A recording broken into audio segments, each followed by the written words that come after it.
అండి, ఎలా ఉన్నారు? బాగున్నారా? నేనైతే చాలా చాలా బాగున్నాను. మీరు కూడా బాగుండాలని మనస్ఫూర్తిగా అయితే కోరుకున్నా. ఈరోజు ఏంటి వీడియో అనుకుంటున్నారా? చూసారా, గార్డెన్లోకి వచ్చాను, వర్షం పడ్డదని. చూసినప్పటికీ చిన్న కాకరకాయ అండి. మీరు ఎప్పుడన్నా చూస్తే కామెంట్ సెక్షన్లో కామెంట్ పెట్టండి. చూసారా ఎంత చిన్న కాకరకాయ అండి, చాలా చిన్నగా ఉన్నాయి. అలాగే ఈ వర్షం పడ్డం గురించి కొన్ని కనపడతలేదు, లోపలికైతే ఉన్నాయి. ఇంకా పూత అనేది చాలా ఉంది, అలాగే కాయలు కూడా ఉన్నాయి. చూసారా, కాయలు ఉన్నాయి, అక్కడక్కడ ఉన్నాయి. చీకటి పడిపోయింది త్వరగా వర్షం పడినందుకు. మన గార్డెన్లో ఇది ఇంకా చాలా పూత అనేది ఉందండి, చిన్న చిన్ని కాయలు. అసలు నిజంగా ఇలాంటివి మనం పెట్టలేని వచ్చినాయి అంటే చాలా ఆనందంగా ఉంటుంది కదా. నేనైతే నేను పెట్టలేదు, కానీ ఎలా వచ్చింది అనేది నాకైతే తెలియదు.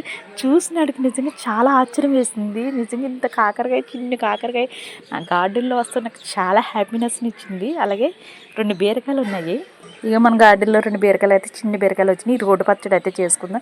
రోడ్డు పచ్చడి కూడా చాలా బాగుంటుందండి. రోడ్డు పచ్చడి మళ్ళీ కాయలని పూర్తిగా వచ్చాక మీకు చూస్తారు. ఇప్పటి వరకు చూస్తారు కదా, ఒక లైక్ ఇచ్చి వెళ్ళొచ్చు కదా.